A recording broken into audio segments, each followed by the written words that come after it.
Right, hello everyone, welcome back. The people in the future, when you are watching this, we're gonna do some new stuff updating CRUD, which is the U from the CRUD.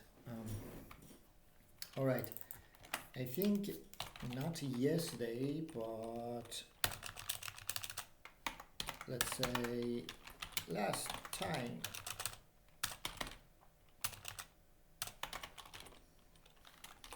Last time we talked about one was subdocuments, and you did talk about data seeding with Shinny. All right. Today we're going to talk about some new, not new concept, but a concept that it's very important, like as a theory and even practical, it's important to know, because when you work in companies, you need to know how they do stuff. And just a bit of review I wanted to do with error handling, because I'm not really, let me prepare. I'm not really sure how your class did these things so far, so I need to do a bit review again, and then we're going to talk about CRUD, which U stands for the update.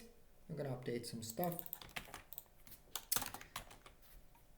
All right, let's have a review of handling errors.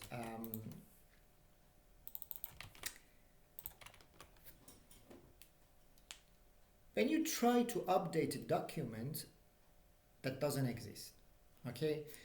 Let's say we talked about the cases. If you remember last week, we were talking about what if you don't find it? Yeah, it's not an error. It returns like null. If you don't find, let's say, user with number ID 1, and you don't find it in the database, it doesn't exist. What it returns?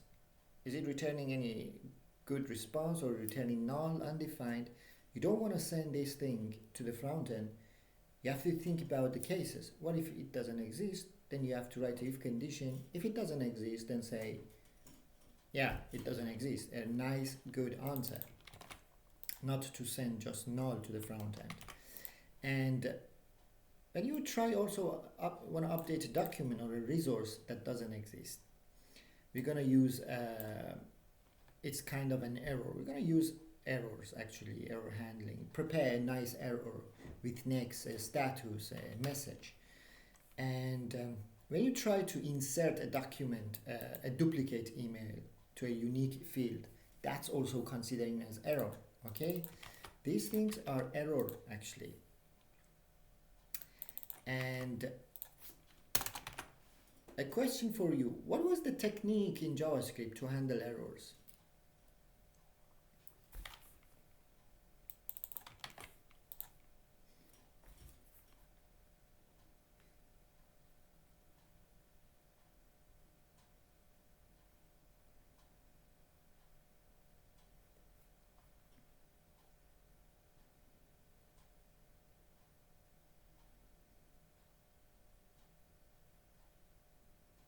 You mean like try and catch? Yes, exactly. Try and catch. That's completely correct. Try catch in JavaScript it's not just in a JavaScript. In the Python also we have the same concept. We're gonna try something, and then if something goes wrong, we're gonna catch it. So how do they work actually? You create a block of code to try something. Whatever, it doesn't matter. Whatever you're gonna do, it will gonna go to inside of your try. And if something inside throws an error, we usually, so in programming, programmers, they use the word throwing for errors. So an error was thrown, so to say. Yeah. So if something inside throws an error, your code, your code will be catching that. It's going to catch that and run the code in the catch block. So whatever you've written in the catch, it's going to be triggered. Let's have an example like in JavaScript, we have try and we have catch, which receives an argument. That argument is an error. You're going to try lots of thousands of lines. So in this example, you have a product model going to the database and you want to delete a banana. ID cannot be banana actually. Let's say name. It's better because IDs are IDs. You want to delete a product which name of it is bananas.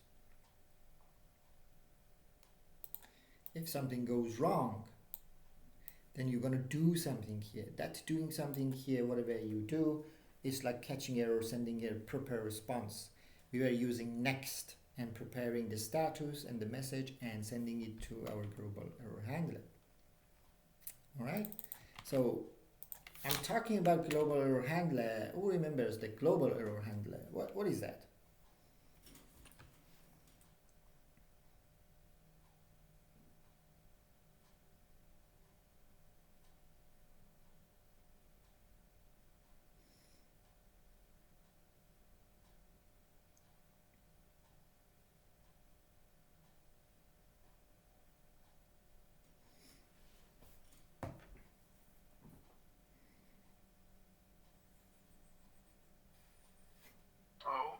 What? I didn't get the question properly. What is the global error handler? That's the question. What it is? Yes. You mean? Yes. What is? Okay. In my understanding, it's not what we use. Like actually feel like handling all the errors that come in through maybe posts or delete or Exactly. using. Yeah. Exactly. What is that? I need a word for that. So a global error handler, we know that it's something. I need the name of something that it's going to handle all errors coming from everywhere, from a post method, from a get method, from a delete method. What do you, let's say you're sitting in an interview and they ask you, what is a global error handler? What would you say? The word, it's a something, that something should be replaced with a nice word that catches all the errors from everywhere. An application? No, it's not an application. A function? Yeah, it's a function. What is the name of that function?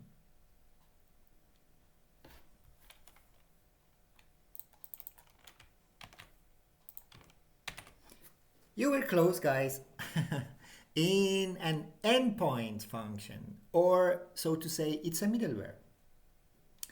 So everything in Express is a middleware, yeah? So an endpoint middleware function, you pass and we pass error to the global handler with next, and inside of that we were putting error, not the entire error. We were preparing it like this: an object with status, let's say 400, and then a nice message. It could be the error has a message inside, or if there is no message inside, we would write it something like this. I don't know, if it's 404, let's say. Not fine.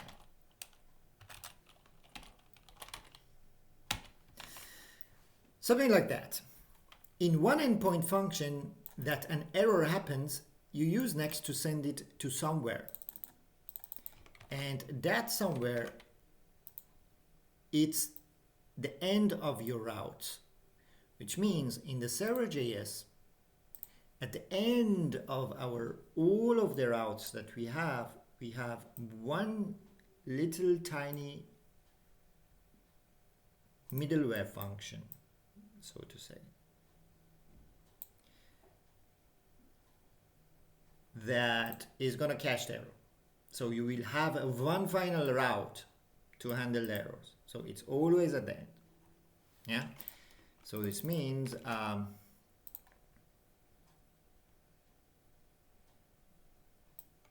let's have an example. So there is a, let's say, product router, and we're gonna delete, and there is an endpoint you have that /product/ID. So you expect to send an ID in the request with the method product to this endpoint to delete one. We take the ID with the params and we send it to the database and deleting that. If something goes wrong,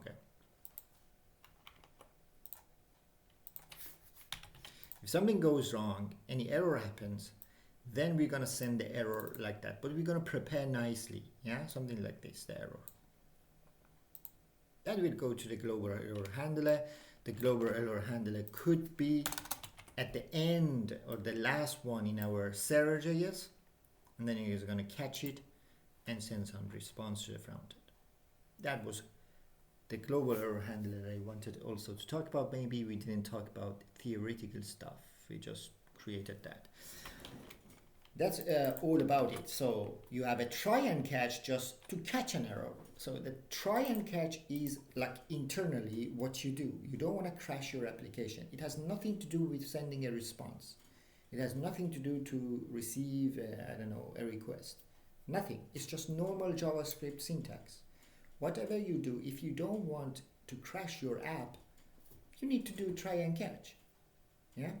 And then based on the try and catch, if you try something, it goes well. If not, an error happens. And let's say that try and catch is inside of an endpoint that you are handling requests and responses. So you have to catch that error that you want to send a response, a nice response to your front end. You say, hey, this thing went wrong, I don't know, not found or whatever. Then we use next for preparing an error. That's all about it. I want to talk about a theory that is very important, I think. It's very important that you have to know it. It's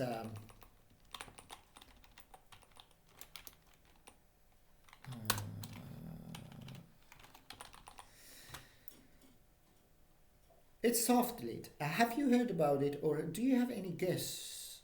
What could that mean?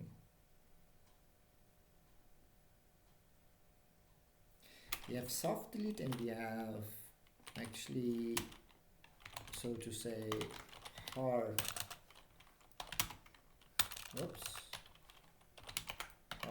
delete.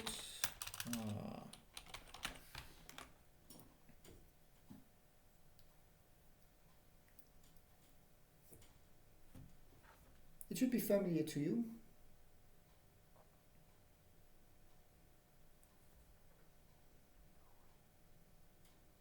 Not familiar as a coding, but the meaning, so to say. You've done that so many times, like theoretically with your phone, so to say.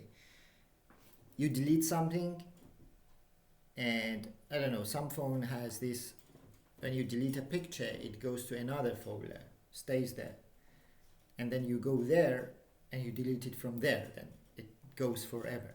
Yeah, that's exactly the same thing. A hard delete is like gone forever. Yeah, so when you make a request to delete one product or one user from your database, it's gone forever. You don't have it. That's a hard delete. And the concept of soft delete is like when you delete something from the database, it's gone. So that's kind of hard. Yeah. What if accidental delete? That's too bad. Yeah. Let's say a user, I don't know, clicks on delete and they suddenly delete their account. They didn't want to do that, but bang, it's gone. And what happens If they call you because you have a product like application, they register to you and say, suddenly I deleted my account, I want it to be back. And you as an owner of that application, you don't want to lose anyway. If you are a good seller, so to say, you have an app, you have users, you don't want to lose your customers, right? Because the customers are the money. So if the user goes away, you somehow need to have them to send them again emails of, I don't know, advertisement and so on again. Maybe they come back. All right. This is the case. If a user even gets deleted, say I want to delete, I want to go, you're going to keep them to your database, but you're going to keep them as deleted. Yeah. But you don't want to delete the information. Yeah, let's say suddenly they delete the account, they call you, hey, I want my account back, and you say it's gone, you don't have any account anymore, then it's gone, it's bad. Yeah, so it's too bad that happens. And the concept is like you need to keep the data there, but you have to mark it as, yeah, this guy is gone, is deleted. Let's say, let's have an example. Let's import Mongoose from Mongoose, and let's build. Let's say we have a user schema. Yeah, in our user schema, let's say user schema equals to the new Mongoose dot schema or schema. Let's say you're building a user schema. The user can have username, or let's use email, which is type string, and it's required, and it's unique, definitely. Yeah, and then the next thing will be a password. That's a very simple user information that you could have and require. All right.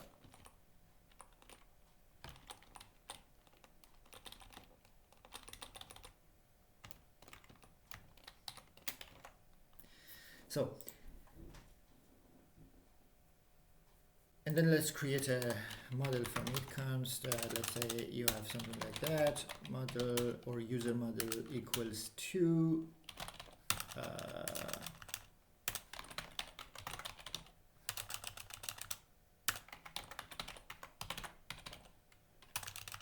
comma, a keyword,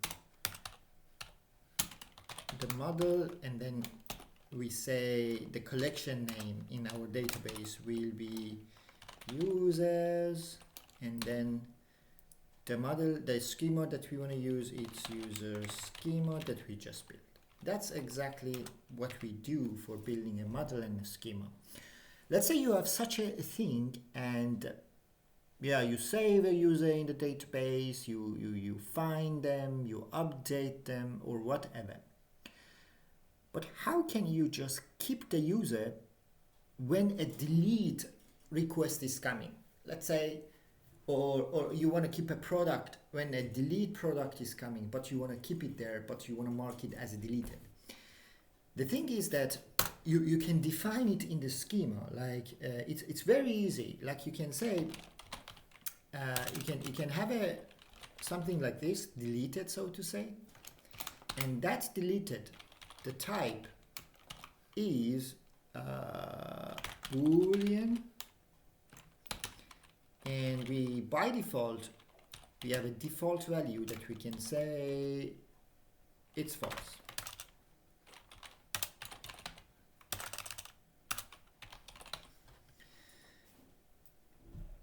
Do you understand this line? What does that mean?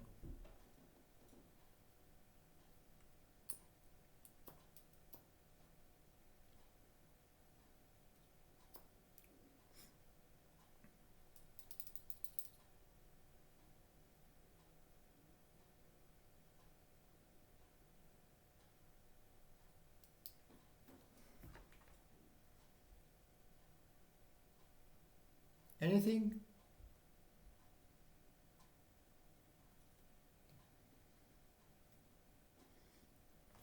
So you could have such a parameter in your schema. Let's say you named it deleted, and then the type is Boolean. The Boolean means false or true. By default, it's false. This means it's not deleted. Yeah, and then a request is coming to delete a user. Let's say with this ID. That's a product now, but imagine you send a delete request to this one, and you want to delete a user with ID 123. And instead of just deleting that, what we do, we just update the user. We keep it there in the database, but we update it. We say, hey, find this user with this ID and take this part and update it from false to true. When you do something like this, deleted is true in your database, then you have some users inside of your database with deleted false, false, false. This means they are active users, they are there. And those that they have deleted true, this means this user is already gone, but you have the information still there. Does that make sense?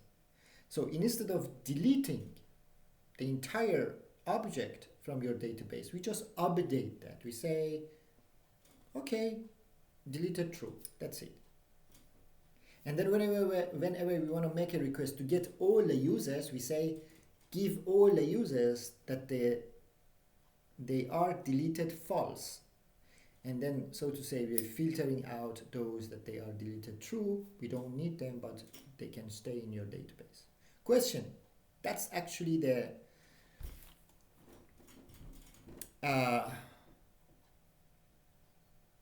soft delete. That's how you do it.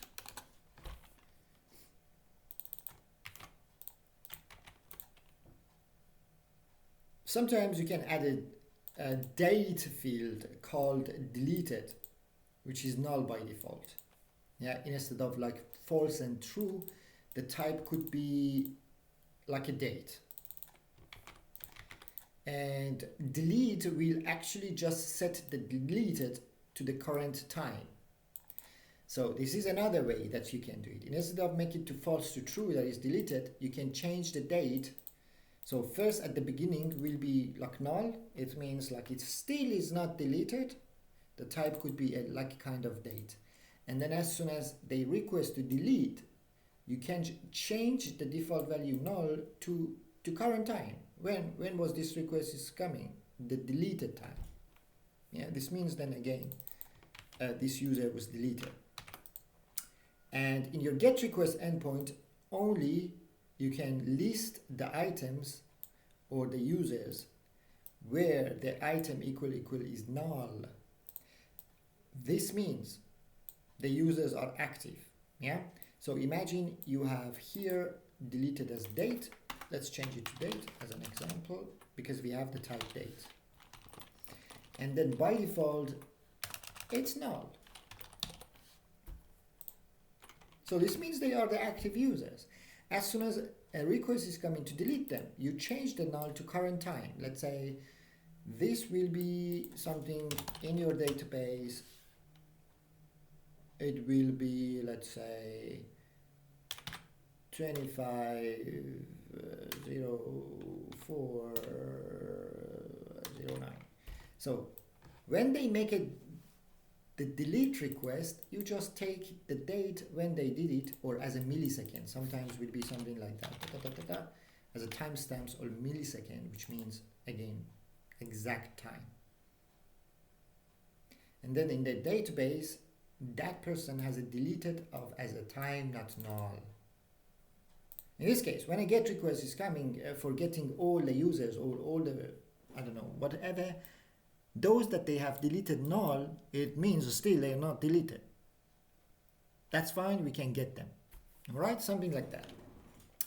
You can even make a cleanup function, like because you've seen that your phone, when you delete a picture, it goes to another folder, and that folder is only valid those pictures for 30 days. My phone is for 30 days. After 30 days, automatically they're gone. You can do the same actually if you want. You can make a function that it does this cleaning automation, like you check for the users that they are deleted for more than 1 month, 2 months, or whatever you prefer, delete them automatically permanently. Then you just say delete, go away from the database. So it could be like run daily to delete items that have been soft deleted, like for more than 30 days. These things are real and they do it in the companies. I was one time was implementing such things, and it's good to know that you have to know these things. All right, do you have a question for that? Is that clear? Does that make sense?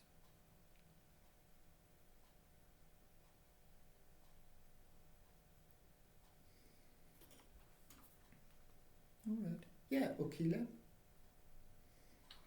I'm still trying to wrap my head around it. Mm-hmm. So it's like with the soft delete,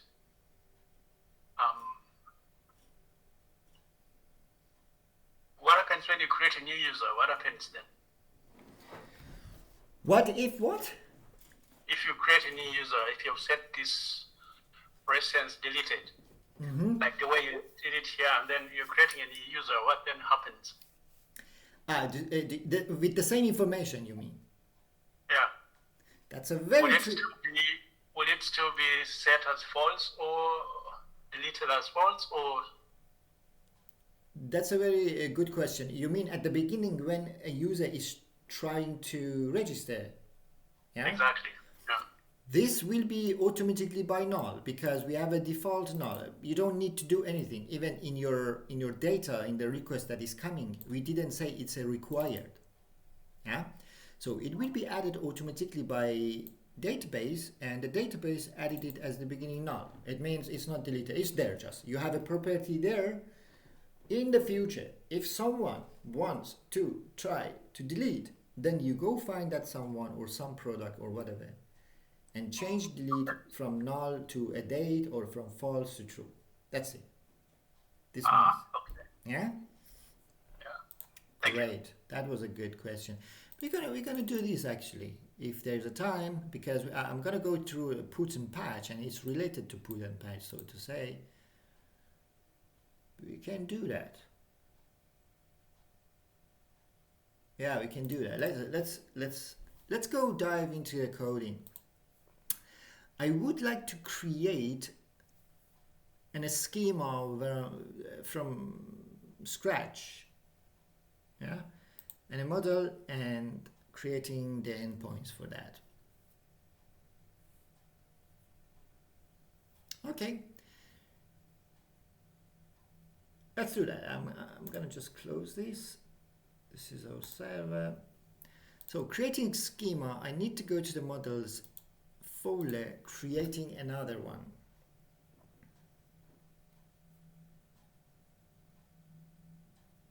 The users can ask questions. Let's have a question schema. Question model. The reason that I put model at the end of it, when I do work like personally, I don't do this. Like I just write question with a capital and then .js. I know that's a model, but because we learned that, it's good to have it here that you know that's a model. Okay, question model. Let's create a schema. Like always, we need to import mongoose from mongoose.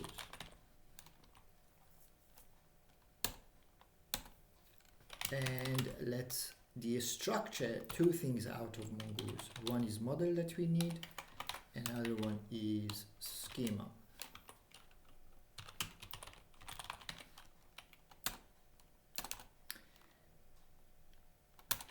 Okay, let's build it. Question schema new schema. All right, what can we have for a question? Let's say a user is in your website or any website, they want to ask questions. These questions will be saved in a database. Yeah, so this means we need a structure for that if you want to save it to a database. So questions can have title, can have description. Let's write what we can write. Title. So it's the type could be string,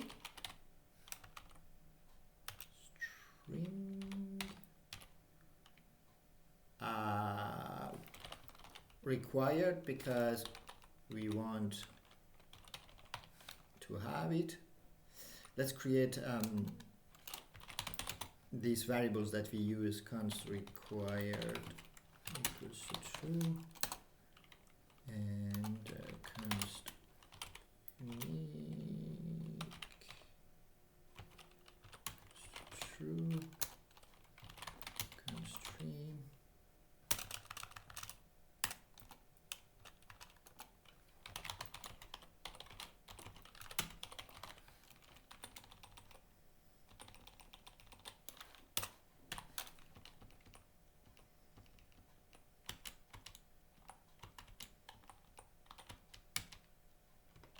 All right. So title could be also trimmed, yeah, because yeah, we don't need that extra spaces. Should they be unique? They should. Do you think they should be unique? Because in some websites, if you ask the same question, the same title, it's okay. I don't know. You can let people ask anything that they want, and that's the title, and let's say description.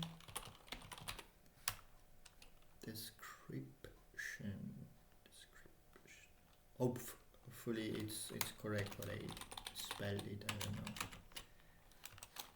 know. This will be type, also string, require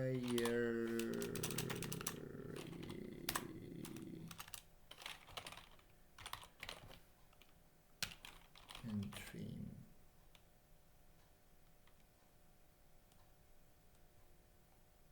Yeah, I don't think so. They should be unique. It's all good, so we don't need to use unique actually. What kind of a question still have? Do you have any idea? We can add one more thing.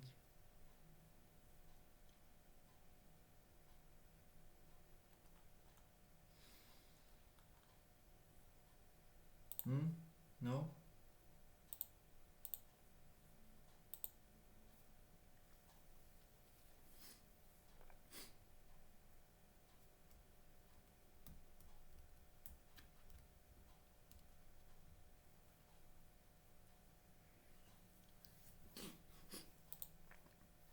Should we add also a soft delete to test that? Let's do it later, okay? We can have, I want to introduce you something that is very important. I think I haven't seen it in the curriculum, but maybe there is, I don't know, maybe not today or I don't know, in the future maybe.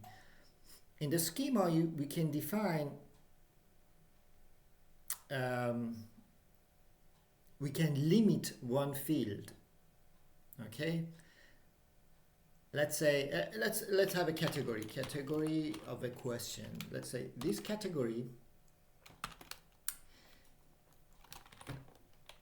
so a question can have a category. So to say a category of, I don't know, tell me which categories we can have. The type will be, anyway, string. And let's say your questions that you have in your website, you have a list of categories that the user can choose. What is it about? It could be about science. It could be about math, physics, I don't know, JavaScript. You have a list of 4 or 5 categories that you limit user to choose one of them. If they want to ask about something, it should be inside of these things. And outside of that, you don't allow them to do something. Like, it's kind of limiting a field to some specific things. Yeah. So how do you define this in your schema? There is a keyword like enum. All right, this enum is built in the schema. What it does to us, enum is an array actually. Yeah, it's an array, and you can put whatever you want as so in this case, if it's a category of a question, then you can define what should be about it. Let's say it could be about sport. A question could be about math, and the type, we said it's a string, yeah, based on what you have as a data. And then it could be science. I'm not sure if I spelled it correctly. It could be about JavaScript, or let's say short form JS. It could be about I don't know, you tell me. Pets. Yeah. So when a user tries to ask a question, they have a title of the question, they have a description, and also they have a category that they need to choose. And if the request is coming and the category is outside of this list that you named it enum, which is the keyword for that, we do it with the enum, this feature. If it's out of that, let's say the request is coming and says the category is physics, let's say. But you can see in the list of we defined in the structure, there is no physics.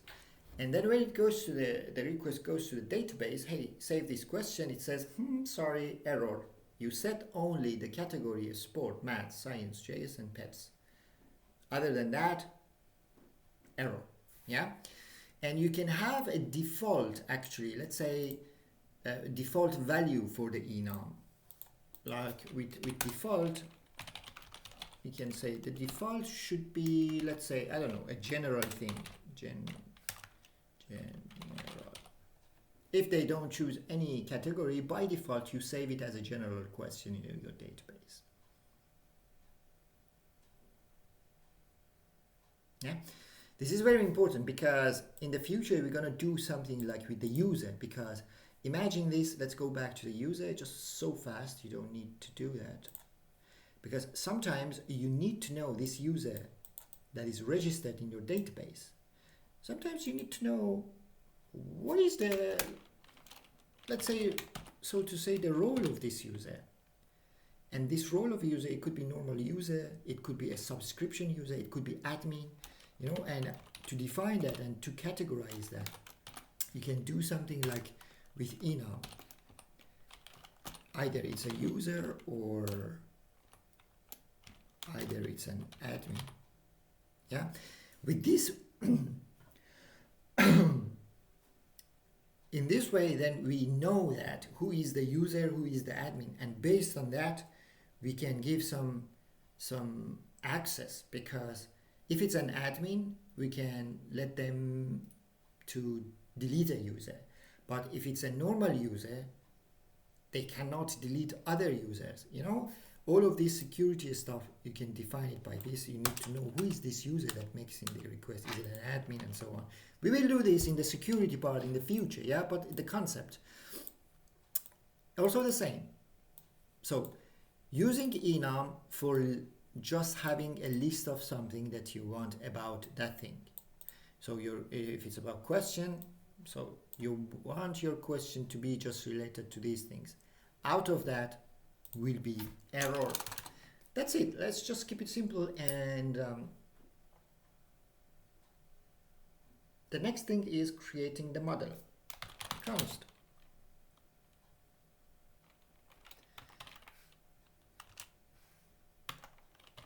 Question model question model equals to model. So question is the name of our date collection in the database, which at the which in database it will be questions automatically. Yeah, question, and then the schema we want to use is question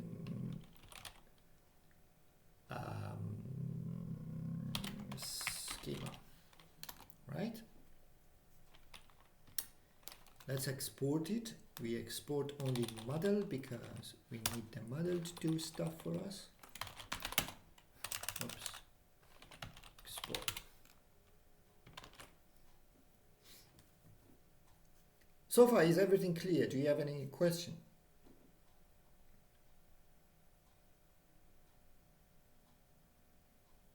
All right. Help me to create endpoints for that. So we have a question schema and model, and the routes and the endpoints. I want an endpoint for getting all of the questions. I want an endpoint for saving a new question. Another endpoint for deleting. Another endpoint for updating. Today is the new thing. Yeah, let's delete it. First steps first. After creating the structure of your data or resource that you want to be saved in your database, which we call it schema, then we want to create the endpoints for that, which is routes. So here we can create routes. But to know that, I'm gonna, before I always do it like this, I'm gonna before to go to create the route. So I know that I want to say app.use, the translation for every request that is coming to /API/ this time will be questions.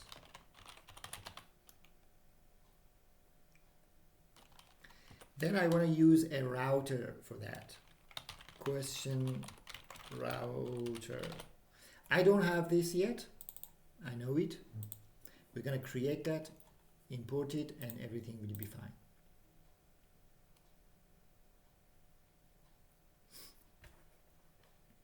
So this is another, so to say, route that we have. And when you build your application, you will have lots of these different routes actually.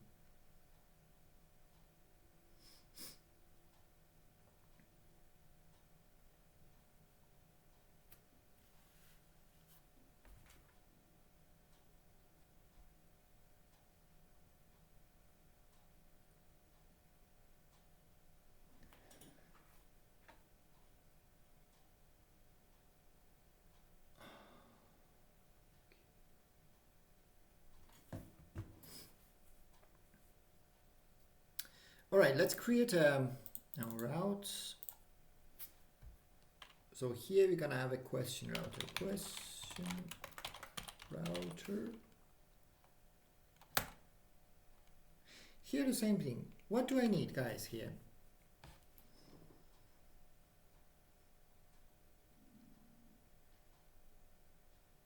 Help me to build it.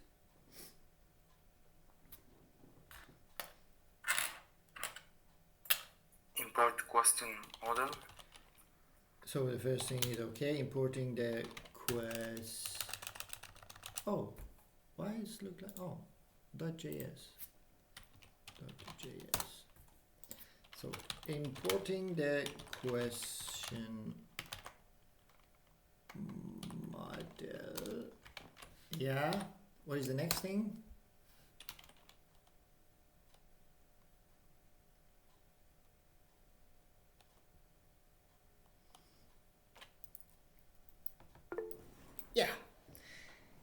importing express from express. Do we need express actually here? Yeah, we need, I think, because express, router, and so on. We can import express, or we can import router straight ahead from the express. Correct, because we can access to the router function straight ahead from here and just import it. Or you can import express and then use that. Both is fine. So const question router equals to router function. That's it. Our router now is initialized, so to say. Now we can start building the endpoints. So the first endpoint is always I do for get. Yeah, to getting all the questions that we have in the database. This means I can say question router dot get. If there is a request coming to localhost 777, my port I think it is, /API /questions, it will come. What is this application?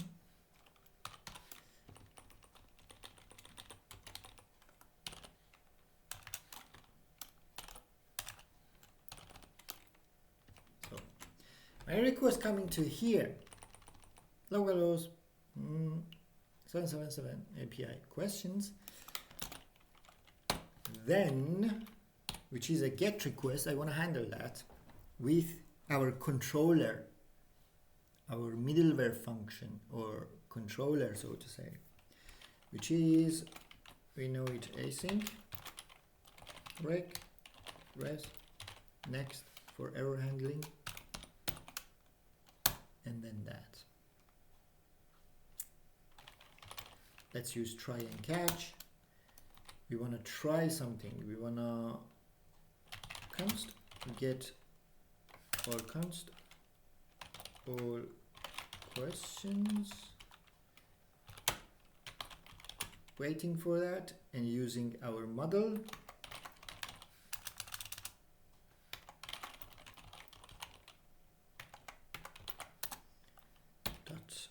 The method is find for finding everything, yeah, which is an empty object inside.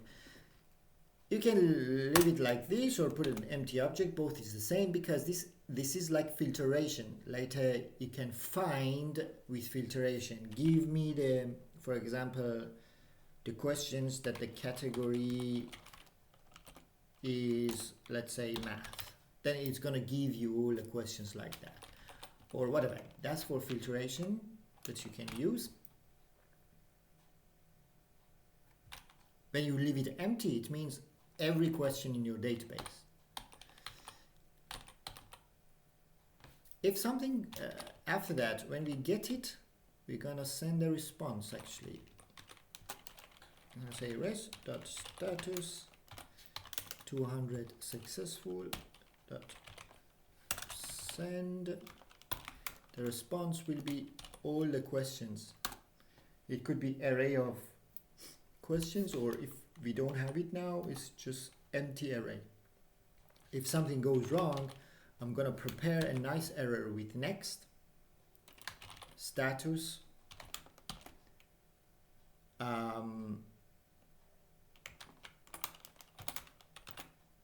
status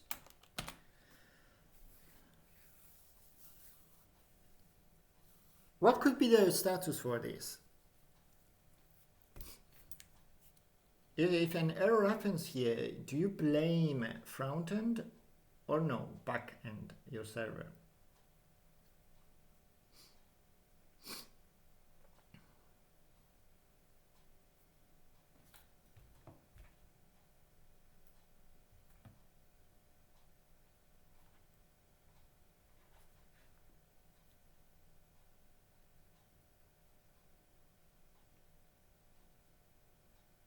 Yeah?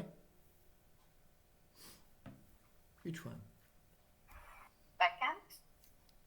Why? Backend. I'm not sure. You have to think logically about that. Yeah, it could be backend here because it's just a normal request is coming. There is no body of the request. There is no problem. It's just a request for getting all the questions.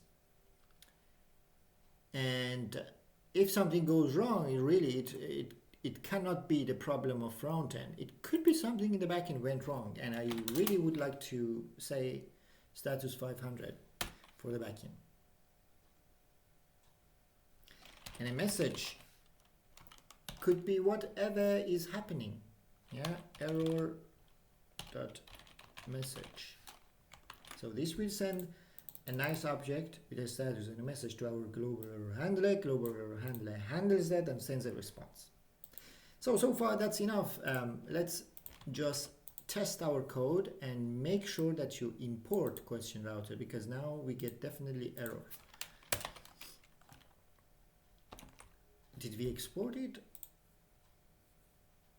Not yet. I'm gonna export it at the end. I'm gonna say export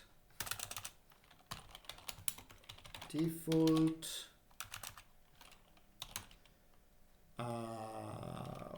question router.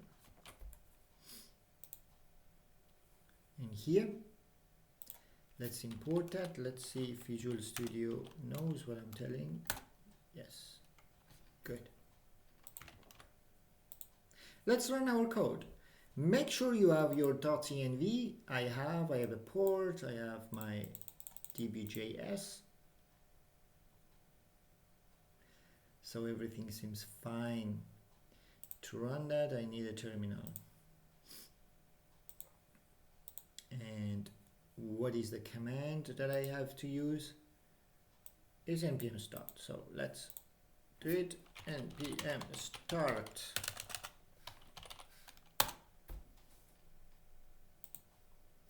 All right, I got some error, and let's see. Error cannot find module. So this error cannot find module. It's definitely always like 99% of the time. When you have this error, it's you are trying to import something, but it cannot find it. Either it means you didn't install the package if it's a package, or if it's a file or function that you try to import, it's a typo, wrong, or whatever. It's coming from questionrouter.js, and it says it cannot, so to say, import question mother. And you can see it's looking for question model to import, but it cannot. And let's see what's wrong. It's here, I'm importing that, but what's wrong about that? .js at the end. Yeah, good catch. .js, and everything should be fine now. Fantastic. I would like to check my users, if I have any user, get all the users. Oh yeah, I have one, and it's Osama. That one person, and you can see we have a very nice error global request handler, like it console logs every request that is coming. And we did it as a middleware here, request logger, so to say. It's very nice for debugging and so on. So we can see, for example, if I make a request, then it says the request came, it's a post request, and that was to /API/users. And then we want to create that. It says duplicate, Osama already exists. Everything is working fine.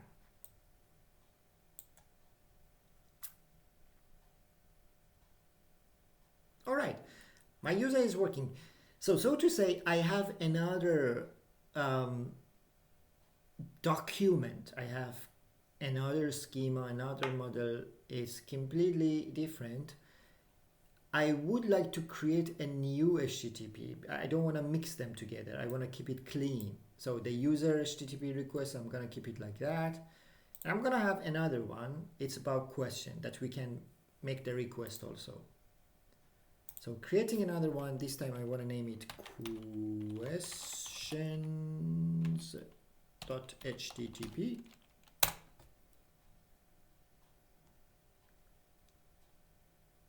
So now let's make a request.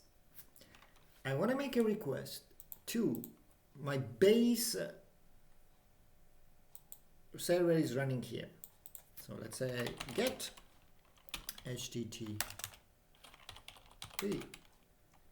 //local host 7777 /questions /API questions, right? Nice. Because in the server we define /API /questions. So this makes a request to this endpoint. This endpoint just go to the database and find all the questions that we have. Let's test it. Let me close all of these unnecessary tabs. All right, let's test. Bang! Fantastic, working. 200, okay, empty array successfully. And if we check, there was a request to a /API/ and that was a GET request, and we would successfully receive the response. Is it working for you also?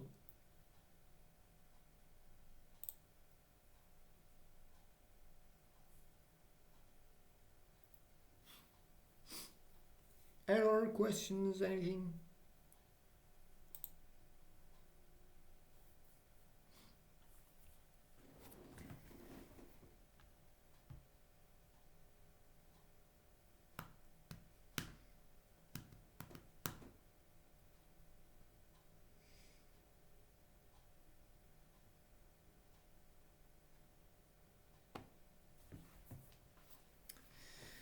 All right. So if it's working for you, we can build the next endpoint for saving a question in our database, which means I need a, which method? Help me. Which method is it for saving?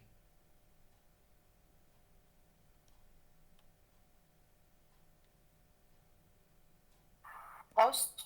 Yes. That post to /API /questions, which is coming here. There will be a controller, which I'm going to say async rec press next.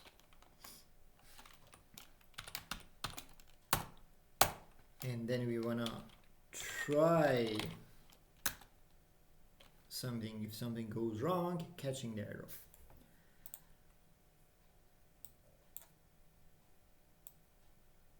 All right.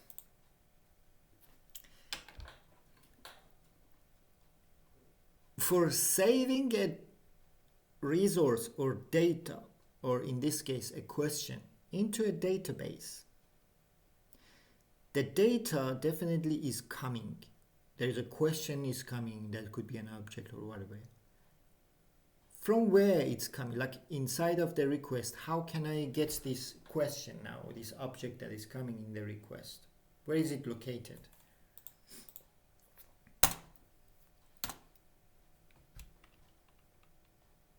Is it clear the question, what I'm telling? Because with the post request, you send some data, if you remember. That data, where is it located in the request? We know that the request consists of three things. A method, which is like post or get or whatever. A header, which is some information is inside. A body, which is some information inside.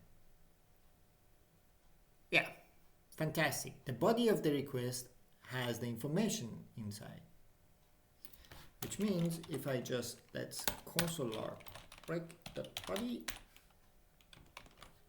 So inside of the request, we have a body, and we just want to console log that. For now, I'm not sending any request, nothing. And you will see here when we make the request, it will be just waiting forever.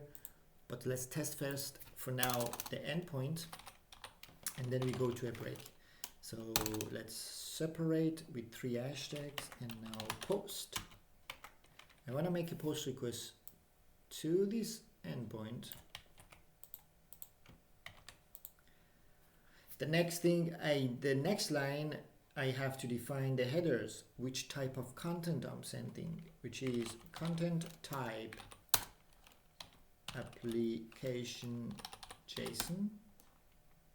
That is the line that is talking to the server and is telling, hey, this is a string garbage that I'm sending you. This thing that I'm sending you, it's a JSON type of file. It's an object, so check it. And then the server knows that and uses that, so to say, middleware function, uses this one for the request that is coming and parse it back to normal JSON. Okay, if you don't have this, your server doesn't know what you are sending, and it never will be parsed back, and it will be undefined for your server. So a question has, I think, 3 things. Let's see, in the schema that we defined, a title, a description, which both of them are strings, and also a category, which is a string. So title, the title is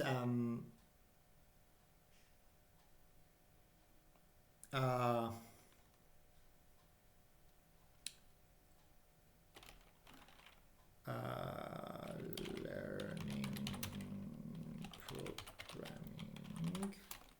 That's the title.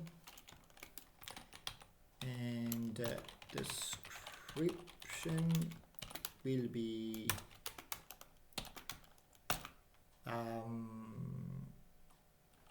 how long does it take to learn JS or JavaScript? Yeah, something like that.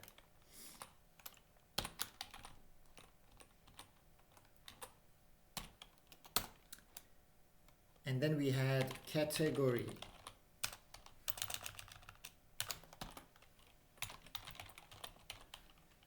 The category, let's say it's about Python. All right. So we're not do anything. We're not saving. We're not making requests to database. Nothing. It's just a request to our endpoints, and we receive a console log. That's it. I just want to test if this endpoint is working correctly. Bang. Yes. The post request to /API, and then we received whatever it was in the request with the console log. So successfully we have the body of the request in our hand, and we want to save this into the database. All right. Before that, let's do a break, and let's be back at 15 minutes, which means let's be exactly back at 46. All right. See you.